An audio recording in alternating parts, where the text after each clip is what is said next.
Buenos días a todos mis estimados amigos y hermanos. Reciban un saludo muy cordial desde aquí de California de parte de su servidor, el hermano José Gilberto Carrillo. Estamos en la jornada número 42, la última jornada del pueblo de Israel antes de entrar a poseer la tierra prometida.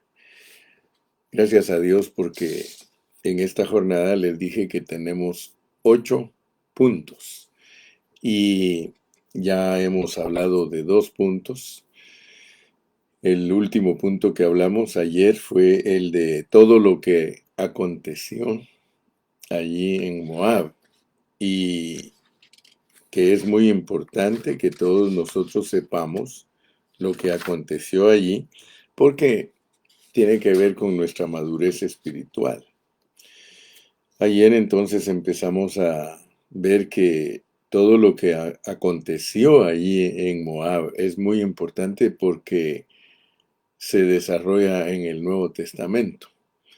Entonces hoy vamos a continuar con la ayuda de Dios y voy a hablar solo un poquito más del punto 2, acontecimientos en Moab, para entrar al punto número 3, que es la doctrina de Balaam, porque esa es muy importante para nosotros. Entonces veamos pues que allí en números 31, 16, para ubicar los que quieren tomar nota, por favor tomen sus notas y pueden anotar allí en el margen de su Biblia, allí en esa esquinita, en ese espacio, es donde está el acontecimiento que se narra en números 31, 16. Allí dice lo siguiente, dice, he aquí, por consejo de Balaam, ellas, o sea, las moabitas y las mujeres madianitas, fueron causa de que los hijos de Israel prevaricasen contra Jehová en lo tocante a Baal Peor, por lo que hubo mortandad en la congregación de Jehová. Entonces, acá se nos dice, o sea, el autor de Números, por el Espíritu Santo, él nos dice que hubo un consejo de Balaam para poner tropiezo a los hijos de Israel. O sea que a través de las moabitas y las madianitas para llevarlos a la idolatría, ya que no los podían maldecir directamente, iban a buscar el mal sobre el pueblo, haciendo caer al pueblo. Esto hay que entenderlo. Entonces le voy a pedir a alguno de los hermanos que ya están ahí conectados que nos ponga los versículos para que podamos ver con claridad. Creo que no está mi secretaria Ana hoy, pero si está por ahí Jorgito, Lalo, quien sea, por favor ponga los versículos, porque está la doctrina de Balaam. Vamos a leer eso en Apocalipsis 2:14. Apocalipsis 2:14. Saludos a mi hermana Perla. Dice bendiciones para todos los hermanos en cualquier parte de, vamos a ver, dice en cualquier parte que escuchan la santa palabra de Dios. Saludos, Pastor Carrillo. Muchas gracias, hermana Perlita. Dios la bendiga. Jorgito Chiriboga, si puedes poner los versículos, por favor, para que todos estemos conectados y todos estemos estudiando lo que Dios nos quiere enseñar en esta mañana. Allí hay varios versículos que vamos a ver para que nos demos cuenta cuán importante es la doctrina de Balaam. Fíjese, está Apocalipsis 2:14, dice, pero tengo unas pocas cosas contra ti, que tienes ahí a los que retienen la doctrina de Balaam, que enseñaba a Balac a poner tropiezo ante los hijos de Israel, a comer de cosas sacrificadas a los ídolos y a cometer fornicación. ¿Se dan cuenta? Es bien importante entonces para nosotros entender lo que es la doctrina de Balaam, porque está antes de poseer a Cristo. Es una doctrina que a Dios no le agrada, no le agrada. Tenemos que poner atención a eso. El camino de Balaán, segunda de Pedro 2:15, pongamos segunda de Pedro 2:15 también, porque ahí se nos habla de el camino de Balaán, y también vamos a poner Judas 11. Son 3 versículos que están en el Nuevo Testamento que son muy importantes, o es muy importante que todos nosotros lo entendamos. De esa manera nos vamos a cuidar, pues a tener mucho cuidado de no practicar la doctrina de Balaam, porque esa es una enseñanza que ha corrido a través de toda la historia. Dice, han dejado el camino recto y se han extraviado siguiendo el camino de Balaam, hijo de Beor, el cual amó el premio de la maldad. Entonces esta enseñanza es, pero muy, muy importante, ¿verdad? Veamos también Judas 11. Judas solo tiene un capítulo y por eso nos pone el versículo 11. Yo creo que cada uno de nosotros que estamos poniendo atención a estas enseñanzas, estamos captando la esencia de lo que Dios nos quiere revelar. Dice, hay de ellos porque han seguido el camino de Caín, ¿sí? Han seguido el camino de Caín, hermano, eso es tremendo. Imagínense que es el camino de Caín y se lanzaron por lucro en el error de Balaán y perecieron en la contradicción de Coré. Entonces, amado hermano, estamos hablando de asuntos delicados, estamos hablando de cosas que nosotros los cristianos debemos de cuidarnos. Por eso vamos a entrar al punto número 3. El punto número 3, pero leamos todavía Judas 11. Hay de ellos porque han seguido. Aquí claramente nos dice, han seguido el camino de Caín. O sea que, hermanos, seguir uno el camino de Caín es seguir el camino de los hijos del diablo.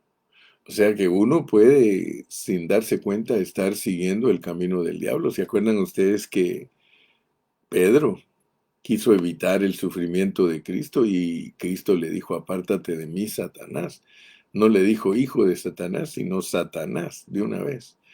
O sea que la encarnación de Satanás es terrible, hermanos. Entonces, que Dios nos ayude. Dios bendiga a mi hijita Aura. Dice bendiciones a todos los santos. Bendiciones, Aurita, mi querida hija. Dios la continúe bendiciendo. Ana González, si aquí está mi hermana Anita. Parece que hasta ahorita entró mi hermana Anita porque es nuestra secretaria que siempre pone los versículos. Muy bien, entonces con todo esto que dije ya, vamos a entrar al punto número 3 para explicarlo en una forma más concreta. La doctrina de Balaam. La doctrina de Balaam. Todos los cristianos debemos de saber lo que es la doctrina de Balaam. Y para eso vámonos a Apocalipsis, donde este asunto de Balaam se nos explica por el mismo Señor Jesús. Aquí el Señor Jesús es el que está hablando al apóstol Juan cuando se le apareció en la isla de Patmos y le habló muchas revelaciones, entre ellas en Apocalipsis 2 del 12 al 17. El Señor le está hablando a la iglesia en Pérgamo. Lo que caracteriza a Pérgamo es la actitud de Balaam y la doctrina de Balaam. Pérgamo significa muy mezclado, muy casado, muy mezclado, muy casado. Fue cuando la iglesia y el mundo y el paganismo comenzaron a casarse, a mezclarse, y el cristianismo primitivo, que era puro durante la época de las persecuciones a Esmirna, al terminar las persecuciones, los cristianos comenzaron a tener lugar en el Estado. Comenzó el paganismo a introducirse en la iglesia. Muchas cosas paganas se disfrazaron de cristianas. O sea que yo quiero que ustedes vean, mire, cuando la persecución de la iglesia no afecta a la iglesia, porque ese era el asunto, que a la iglesia en Esmirna la empezaron a perseguir y empezaron a matar a los cristianos. O sea que ese es un arma de Satanás para desilusionar a los cristianos, para que la iglesia se opaque. Pero resultó que los hijos de Dios de ese tiempo, ellos confesaban que la sangre de los cristianos era semilla. Y ellos dijeron, entre más cristianos maten, más crece el evangelio. Entonces Satanás cambió su estrategia. En vez de matar cristianos, lo que hizo Satanás fue volverlos mundanos. Fíjese pues, esto es muy importante que nosotros lo entendamos, porque cuando Satanás no logra tener triunfo matando cristianos, él cambia la estrategia y los vuelve mundanos. Entonces la iglesia de todas maneras es afectada. Fíjense que muchas cosas paganas se disfrazaron de cristianas y a los cristianos se les dieron lugares en el imperio y comenzó a haber una mezcla. Y esa mezcla está representada por esa palabra Pérgamo, de per, hyper o super, que quiere decir muy gamo, ¿sí? Muy casado, de donde viene la poligamía, monogamía, o sea que Pérgamo, mucha mezcolanza, esa situación de mezcla de la iglesia con el mundo, o sea, estar el pueblo no solo en las cosas de Dios, sino también en el mundo. Eso es lo que representa la palabra Pérgamo. Y el mensaje a la iglesia en Pérgamo contiene una advertencia acerca de lo que aconteció con Balaam. De manera que nos damos cuenta que es muy importante entender lo que pasó en el tiempo de Balaam. Para entender los peligros que se darían con la iglesia en cualquier momento que esté muy exitosa en el mundo, yo les voy a leer desde el principio. Mire el versículo 12. Escribe al ángel de la iglesia en Pérgamo. ¿Cómo le habla el Señor a la iglesia en Pérgamo? El que tiene la espada de dos filos. Dice esto. O sea que a la iglesia en Esmirna, esa iglesia que estaba en persecución, él no se le presentó como el que tiene la espada aguda, porque ellos estaban en persecución. Él se le presentó como el que estuvo muerto, mas que ahora está vivo, porque así era que le daba el ánimo a los que estaban en persecución. Él les dice, el que estuvo muerto. O sea que él les está diciendo a los hermanos de Esmirna, yo también estuve muerto, mas he aquí que vivo. Por eso yo te digo, sé fiel tú también hasta la muerte y yo te voy a dar la corona de la vida. Está muy bien presentado a la iglesia en Esmirna, una iglesia bajo persecución, como el que había estado muerto antes que la iglesia, y sin embargo estaba vivo para que la iglesia tuviera ánimos en la persecución. Sin embargo, cuando terminó la persecución y la iglesia empezó a tener éxito y empezó a ocupar los grandes lugares en el mundo, ya el Señor no se le puede presentar de esa manera. Él tiene que mostrar otra cara, otro aspecto de su personalidad. Entonces se presenta como el que tiene la espada de dos filos. Fíjense, hermanos, que nosotros en nuestro hombre natural siempre queremos que la iglesia crezca. Dios, sin embargo, cuando crece la iglesia, la poda, la abona, la recorta. Yo nunca he creído en ser un pastor de una mega iglesia.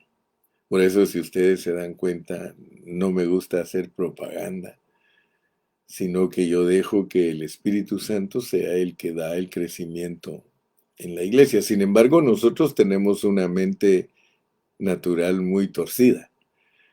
Porque cuando alguien va a abrir una iglesia, lo primero que quiere es que su iglesia le crezca. O sea que la mentalidad de nosotros, los siervos de Dios, que es tan natural,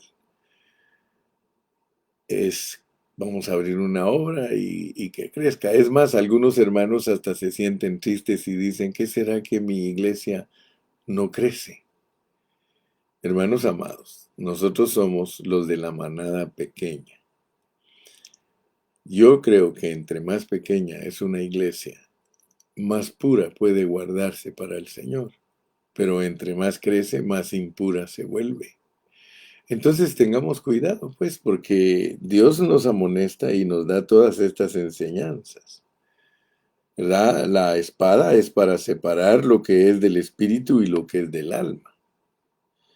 Lo que es del espíritu y lo que es de la carne, lo que es del cielo y lo que es de la tierra, lo que es de arriba, lo que es de abajo. ¿Por qué? Porque estaba muy apergamada. Sí, estaba muy mezclada.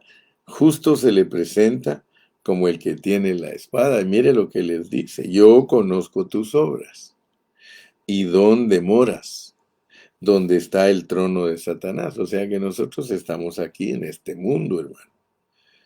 Estaba por allí bien cerquita, pero retienes mi nombre. Todavía dices ser cristiano y no has negado mi fe. Ni aun en los días en que Antipas, mi testigo fiel, fue muerto entre vosotros donde mora Satanás. Antipas era un hermano cuyo nombre significa el que está contra todo, el que está contra todo. El hermano Antipas representa al hermano que no está de acuerdo que seamos mundanos, que no está de acuerdo en que hagamos cosas mundanas. Ese es Antipas.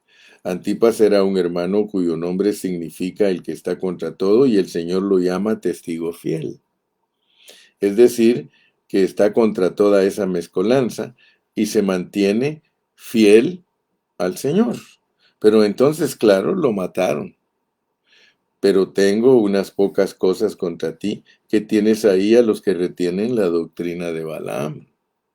Ahora, el que estaba hablando es el Señor mismo, el Señor Jesús. ¿Cuál es esa doctrina de Balaam?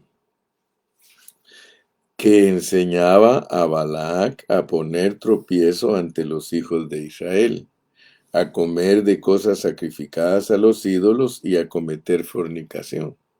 Fíjense cómo la doctrina de Balaam, usada por Satanás, conduce al pueblo a la mezcla, al ecumenismo, con lo que no es de Dios, a la fornicación espiritual, a la idolatría, a incorporar el paganismo, sus fiestas paganas, sus sacerdocios, sus vestimentas, sus estilos. Allí fue cuando el paganismo comenzó a introducirse en el cristianismo y esa fue la enseñanza de Balaam a Balac. Mire, para no andar con rodeos, hermano, no volvernos una iglesia como la católica, que es la que está bien mezclada del mundo, hermano. Y nosotros tenemos que tener cuidado porque Satanás nos puede engañar a nosotros también. Nosotros que buscamos la pureza de la palabra, el diablo nos puede engañar y ahí bajita la mano nos puede hacer bien mundanotes, hermano, que amamos pues las cosas de este mundo. Es que este mundo no va a creer usted que solo son ciertas cosas que usted critica que hacen otros por ahí que se dicen cristianos. No, no, no. Dice que el mundo es los deseos de los ojos, la vanagloria de la vida. Hermano, complacer mucho a nuestra alma nos hace mundanos, hermano. Cuando nosotros le damos rienda suelta a nuestros apetitos y a nuestros placeres, nosotros indirectamente estamos participando de la mezcla. Entonces cuidémonos pues para que Dios nos ayude. Tratemos por todos los medios de mantenernos como gente espiritual. Yo siempre le pido a Dios que me ayude, hermano, aunque no ando con tantos brincos, porque la espiritualidad no es una apariencia. Usted sabe que algunos creen que la espiritualidad es porque se visten de cierta manera. No, no, no, hermano. La espiritualidad es ser uno igual a Dios en su carácter, que es algo espiritual, algo interno, que te parezcas a Dios en tu carácter, ¿verdad? Que sepas vivir una vida de fidelidad hacia Dios, hacia su santidad, ¿verdad? Eso es muy importante. Entonces aquí en Números 31:16 dice, he aquí por consejo de Balaán, ellas fueron causa de que los hijos de Israel prevaricasen contra Jehová en lo tocante a Baal peor, por lo que hubo mortandad en la congregación de Jehová. Entonces, hermanos, existe una fornicación natural con las moabitas y una fornicación espiritual con los dioses de las moabitas. Esa fue la última prueba que pasó Israel antes de poseer la tierra prometida. O sea que era un pueblo unido, era un pueblo que había sido conducido a estar en el nuevo hombre, a estar en el espíritu, a vivir en unidad y a vivir en el nuevo hombre, pero hubo trampa del ecumenismo, hubo la trampa de la fornicación, hubo la trampa de la mezcla con lo que no era puro. Y esa es la trampa cuando hay victoria en el nuevo hombre. Así que aprendamos pues, porque hay trampas en las que uno puede caer, y cuando le digo trampa es que Dios nos está probando. Quizá muchos de ustedes están procurando ser vencedores y están tratando de poseer a Cristo. Miren la última trampa. La última trampa es fornicación, tanto natural como espiritual. Entonces somos inclusivos en el cuerpo de Cristo, pero si no tenemos cuidado en esa inclusividad, podemos volvernos ingenuos y poner en la misma olla sapos, serpientes, toda clase de abominación, ¿verdad? Y eso por un liderazgo profético, porque Balaán era un profeta, era un adivino, y ese ambiente misterioso de un Balaán que profetizaba profecías de Dios, que se cumplían y a la vez era llamado adivino, y a la vez era contratado para maldecir, allí vemos una mezcolanza de experiencias. Ojo, ojo, hermanos pentecostales, ojo, porque las experiencias pueden ser muy carismáticas, donde se mezcla la palabra de Dios, lo que es genuino de Dios, con lo que es mentira. Oiga eso.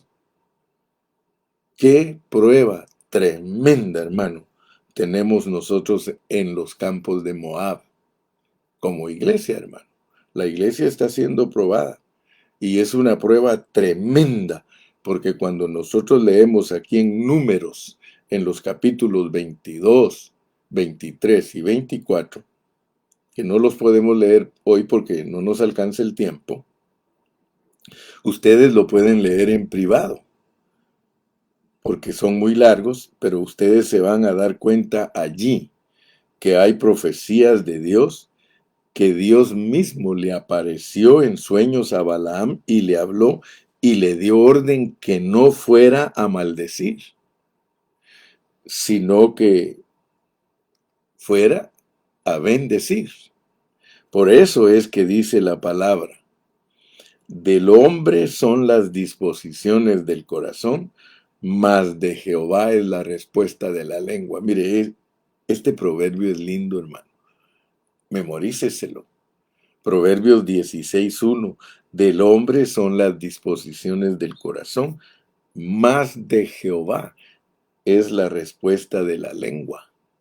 Proverbios 16:1. Balaán quería dinero, por eso en las cartas de Pedro y de Judas se habla del error de Balaam. Por lucro, por lucro. Aquí se habla de la doctrina de Balaam.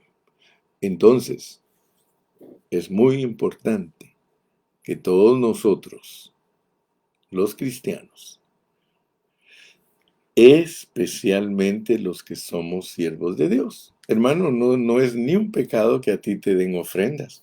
No es ni un pecado que la iglesia te ayude a ti como siervo para tu manutención. Eso no es pecado.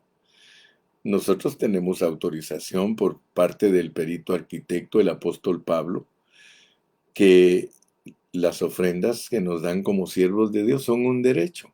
Es un derecho, pero no se debe de abusar de ese derecho. Mire, a mí me tienen sin cuidado los hermanos que no entienden lo de las ofrendas. El asunto es que nosotros estamos usando un término que está quemado entre los cristianos, el diezmo. Pero gracias a Dios que usted ha entendido lo que es el diezmo, ¿verdad? El diezmo no es una clase de ofrendas para Dios de la ley, no. Cualquiera que diga que el diezmo es de la ley, ni siquiera sabe dónde tiene la nariz, porque el diezmo no se inició en la ley, hermano. ¿Para qué nos vamos a engañar? El diezmo nació de Abraham para Melquisedec y de Jacob para Dios. Así que el diezmo ellos lo dieron sin que existiera la ley de Moisés. Cualquiera que me diga a mí, mi hermano Carrillo, es que el diezmo es de la ley de Moisés. Ah, que Dios lo impuso. Dios lo impuso. Dios lo volvió una ley porque le gustó lo que hizo Abraham y Jacob. Escuche bien, es tan sencillo y no tiene que perderse usted en conceptos, ni mucho menos que lo engañen, porque entonces, ¿cómo vamos a hacer para bendecir a los siervos de Dios que son genuinos y que predican la palabra con un corazón sincero? Ellos necesitan la ayuda de los hermanos para poder predicar el evangelio. Claro que se necesita. Los pasajes de avión no son regalados, la gasolina del carro del pastor no es regalada, la renta de la casa del pastor no es regalada, y Pablo dice, el que predica el evangelio, que viva del evangelio. Pero si alguien no entiende cómo lo instituyó Dios el diezmo, entonces se va a estar en contra y va a estar en contra de los pastores que son genuinos y va a estar en contra. Yo no estoy diciendo que no hay pastores falsos, claro que hay, y son los que siguieron el camino de Balaán, o sea, el que busca el lucro. Pero el que no busca el lucro, hermano, el que solo obtiene para su vivir, y es más, vivir estándar igual que todos los demás hermanos, eso no es pecado. Pero yo quiero que te quede claro, el diezmo, cualquiera que te diga que es de la ley, te está engañando o te está manipulando, te está torciendo. El diezmo nació antes que fuera la ley, lo lees en la Biblia. Abraham se lo dio a Melquisedec y Jacob se lo prometió a Dios, y Dios lo legalizó y se lo impuso al pueblo de Israel, lo cual significa que es una ley que Dios le dio al pueblo de Israel. ¿Por qué por qué se lo puso como ley? Porque tenían que mantener a los sacerdotes. Sí, tenían que mantener a los sacerdotes que ministraban la casa de Dios, el tabernáculo y el templo. Por eso lo impuso. Ya en el Nuevo Testamento, Él no lo impone.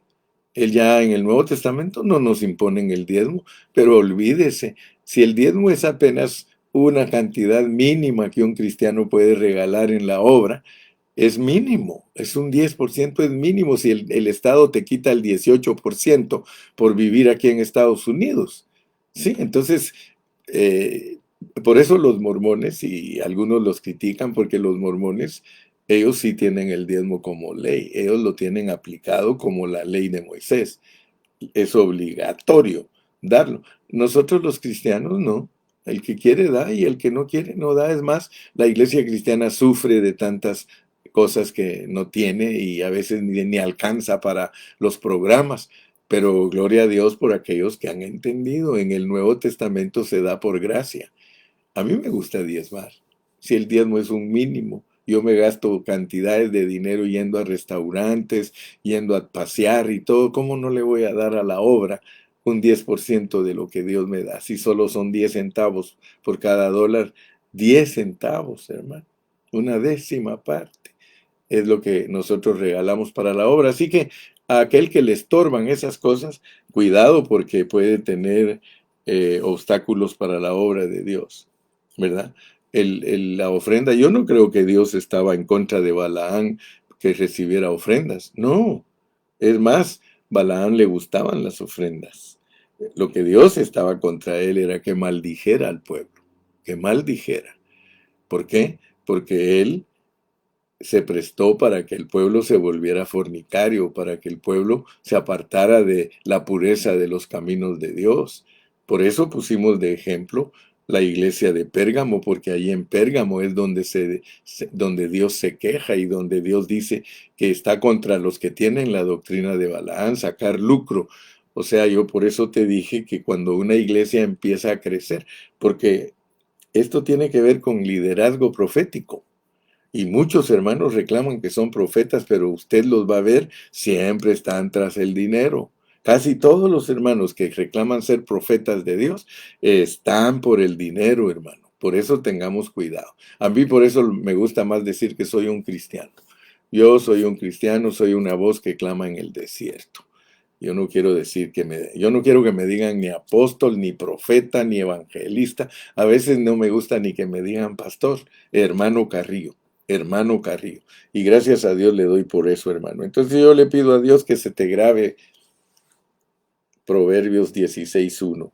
Del hombre son las disposiciones del corazón, mas de Jehová es la respuesta de la lengua. Que Dios hable a través de nosotros. Y gracias a Dios, hermano, que Dios protegió a Balaam porque siempre lo puso a que bendijera. Él quería maldecir, Dios lo hacía que su lengua profiriera bendición. Muy bien, entonces voy a avanzar con otro punto. Vamos a entrar al cuarto punto y quizá esta palabra nunca la habías oído. Ya sabes que de vez en cuando te voy enseñando palabras nuevas. Y aquí hay una palabra que vas a aprender hoy.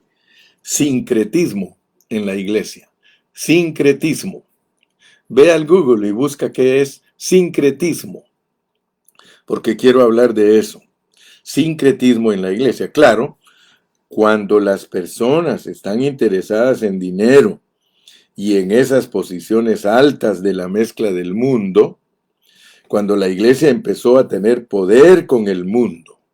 Fíjate que a mí me llama la atención mucho esa secta de la luz del mundo, porque esa secta de la luz del mundo, entre ellos hay muchos políticos de México, hay muchos hombres de gobierno, y por eso hasta le han encubierto las faltas a los líderes, le han encubierto las faltas a los líderes. Esa es una iglesia que aparenta ser espiritual, pero es una iglesia súper mundana que se aprovecha de los hombres y mujeres débiles de entendimiento y les quitan el dinero a ellos para hacer sus fechorías. Eso es seguir el camino de Balaán, hermano. Entonces, yo quiero que ustedes vean que cuando la iglesia empezó a tener poder con el mundo y el mundo tuvo en cuenta a los jerarcas y circula mucho dinero, allí las cosas religiosas son utilizadas para las cosas mundanas, para las cosas paganas, y la gente por tener dinero. Fíjese que yo le doy gracias a Dios porque nosotros hemos sido cubiertos por Dios. Nosotros hemos sido cubiertos por Dios al grado que ahorita la ciudad quiere comprar el local donde estamos y solo nos dan una cantidad de dinero y algo no saben cuánto nos va a dar la ciudad por ese lugar, pero resulta que queremos agarrar un lugar y el que nos ofrecen y que está viejo y que hay que arreglarlo mucho, vale el doble de lo que nos van a dar del local de nosotros. Entonces nosotros decimos, no hombre, no tenemos dinero para agarrar lo que quisiéramos. Entonces quiere decir que estamos escasos de dinero y eso es mejor. Es mejor estar uno escaso de dinero que con mucha abundancia, hermano, porque cuando hay mucha abundancia de dinero, hermano, se cometen muchos errores. Entonces, por tener buena ubicación en esas posiciones, entonces se volvieron infieles a Dios y se dan consejos de fornicación, consejos de abominación. Balaán oyó por primera vez que Dios le dijo, no vayas, no vayas. Pero él insistió en ir. Entonces le dijo, ve pues. Pero cuando iba se enojó Dios porque iba. Aunque Dios le dijo, ve pues. Ahora, yo quiero que te hagas una pregunta. ¿Para qué le dijo Dios que fuera y después se enojó con él? Fíjate cómo actúa Dios, porque algunos no conocen a Dios. ¿Por qué se enojó Dios si le dijo, ve pues? Porque primero Dios le había dicho, no vayas. Esa era la voluntad perfecta de Dios. Pero como él tenía interés en ser honrado y tener la honra, y tenía interés en el dinero que le daban los reyes, Balac y los otros madianitas que estaban junto con los moabitas, entonces él insistió. Hermanos, ¿cuántas veces nosotros insistimos en hacer las cosas a nuestra manera, aún en oración, hermano? Voy a orar otra vez, a ver qué me vuelve a decir Dios. Como si Dios va a ser una veleta. Veleta es esa del viento que se va para todos lados, para donde el viento sopla. Claro que Dios le dijo, sabiendo su corazón, ve, pues porque sabía que de todas maneras él iba a ir. Eso era para lo que él quería, y Dios le respetó su voluntad. Pero cuando se fue, dice que Dios se enojó y el ángel de Jehová se le apareció, pero él no lo veía. Estaba tan ciego por sus intereses que la mula veía más que él. Era el Señor mostrando, mira, la mula está viendo más que tú. Y él empezó a golpear la mula. Y la mula no quería pasar. Y se iba por los lados asustada del ángel. Y él golpeó a la mula hasta que la mula le habló. Le dijo, ¿no soy yo tu mula que siempre ha estado contigo? ¿Cuándo te había hecho esto? Y él le contesta a la mula como sin darse cuenta de que la mula le está hablando. Hasta que cae en cuenta, y cuando cae en cuenta es cuando Dios le abre los ojos y le dice, mira, si la mula hubiera pasado, te hubiera matado a ti y hubiera dejado a la mula viva, y allí fue cuando dijo, no, entonces yo me devuelvo. Y le dice Dios, no, ahora ya vienes y ahora vas a decir lo que yo diga y no lo que tú quieres decir.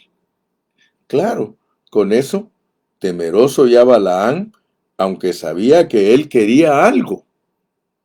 De todas maneras dijo, bueno, ya me metí en este lío, ahora voy a tener que hacer de tripas corazón y poner cara de hierro, y ahí fue que le tocó bendecir, cuando fue llamado a maldecir, y entonces no le dieron dinero. Aquí en los capítulos 24 y 25 de Números no se cuenta, pero en el 31 lo cuenta, y el Señor estaba presente. En Apocalipsis cuenta más detalles.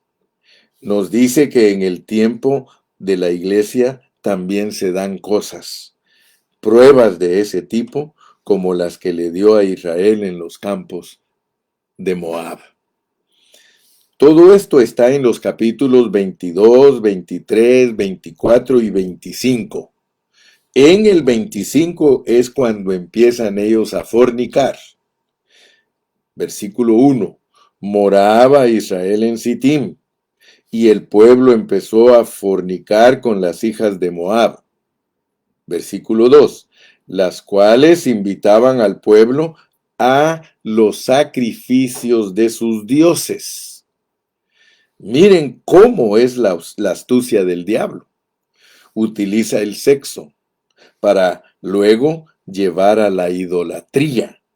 Así, muchos hermanos en Cristo se enamoran de una chica, a veces es al revés, una chica de un muchacho, pero el otro o la otra no es cristiano. Y por la atracción sexual, lo arrastra después a su religión, a su idolatría. Ustedes saben que hay doctrina jerárquica de que si se casa a alguien de esa religión tradicional con algún protestante, entonces tiene que pedirle que los hijos van a ser criados conforme a ellos. ¿Se han dado cuenta? Es decir, no le dice que no se case, pero sí se casa, compromete a los hijos. Eso es bastante delicado. Hermano, hay cuantos papás que no han hecho caso. Se los digo y no se los digo con cólera, sino que se los digo con tristeza. Yo he pastoreado durante 43 años y todos los papás que no me han hecho caso de la palabra, porque no soy yo, sino la palabra que yo predico, y no me han hecho caso de cuidar que sus hijos no sean novios y novias de muchachos que son de otra religión o de otra creencia, hermano, sus hijos son los que sufren porque ahora tienen hijos que ni chicha ni limonada. Ahora sus hijos se van a criar porque como ellos pelean, pues si no van a mi iglesia, tampoco van a ir a la tuya. ¿Y qué sucede al final? Esas pobres criaturas se van criando sin temor de Dios, sin dirección, y segurísimo que esas criaturas van a sufrir las consecuencias de los padres complacientes que nunca ayudaron a sus hijos a entender lo que es seguir a Balac. A raíz de los acontecimientos del capítulo 25, cayeron 23,000, como dice en el versículo 9, y murieron de aquella mortandad 24,000, hermano. Esto es muy importante, muy importante. Hermanos, nosotros tenemos que poner atención a nuestra vida cristiana, hombre. Tenemos que ser personas, hermano, que estamos en negocios con Dios, serios en lo que estamos haciendo, hermano. Yo le doy gracias a Dios que a mí de lo único que me critican es que el hermano Carrillo toma en serio las cosas, dice. Serios, hermano. Usted sea serio con sus hijos, porque los que van a pagar el pato son sus nietos, ellos no van a tener dirección divina cuando se casan en yugo desigual, hermano. Qué vergüenza, dice alguien que está comentando, qué vergüenza que hemos dejado que nuestros hijos se vayan con los paganos, se vayan con los inmundos, los no cristianos, hermano. Ay, pero como es un muchacho simpático, vamos a dejar. Mire, hermano, tengan cuidado, hermano. Algún muchacho se te acerca a ti, muchacha, que busque a Dios, que se entregue a Dios, que viva para Dios, hermano. De lo contrario, no aceptes, hermano. Aquí está uno que no lo dejaron. Yo soy uno, hermano, que si mi mamá no hubiera sido dura y terca conmigo, yo me hubiera casado con una mujer que no es cristiana, pero le doy gracias a Dios que me casé con la hermana Carrillo, porque mi madre se opuso a mis noviazgos con mujeres que no eran cristianas. Y hoy le doy gracias a Dios y vivo feliz, hermano. Yo no pudiera ser un siervo de Dios si me hubiera casado con una pagana, ya me hubiera muerto, allí me hubiera quedado postrado en el desierto, pero le doy gracias a Dios, hermano. Ay, Lalito, dale gracias a Dios que Dios te dio a Alejandra para que juntitos trabajen en la obra de Dios. ¡Qué bendición, hermano! Tenemos testimonios lindos, hermano, testimonios lindos. Mire a mi hermano Israel Reyes sirviendo a Dios con su ofelita ahí siempre al lado, hermano. Qué lindo, hermano, nosotros los siervos. Mire a Agustín, qué alegre ahí Agustín sirviendo a Dios con la aurorita ahí al lado, hermano. Mire a Jorgito Rojas, qué contento sirviendo a Dios allá al ladito de la Leti. Uy, aleluya. Eso es bendición, hermano. Mire a Juan Francisco de la Torre sirviendo a Cristo al lado de la Cecilita. Aleluya. Qué alegre, hermano. Mire, esto que Dios nos está hablando hoy. Aquí dice que en un día fueron 23,000 y los otros murieron después, hermano. ¿Sí? Otros 1,000, 24,000 en total, hermano. Vemos pues que Primera de Corintios 10:8, corresponde con este aspecto de la jornada o estación de los campos de Moab. Vamos a quedarnos por ahí, pero nos falta todavía el punto 5, 6, 7 y 8. Nos faltan 4 puntos más. Gracias al Señor, hermano. Así que leamos Primera de Corintios 10:8. Póngannos ahí para finalizar la lección de hoy. Primera de Corintios 10:8. Primera de Corintios 10:8. Ni forniquemos, como algunos de ellos fornicaron, y cayeron en un día. ¿Se da cuenta? ¿Se da cuenta cuán importante es esta jornada, hermano? Porque esta jornada nos pone antes de poseer a Cristo entre la espada y la pared. Despídete, por favor. Despídete, por favor. Dios te bendiga y Dios te guarde. Hasta mañana. Hasta mañana. Te quiero mucho. Bendiciones. Bye bye.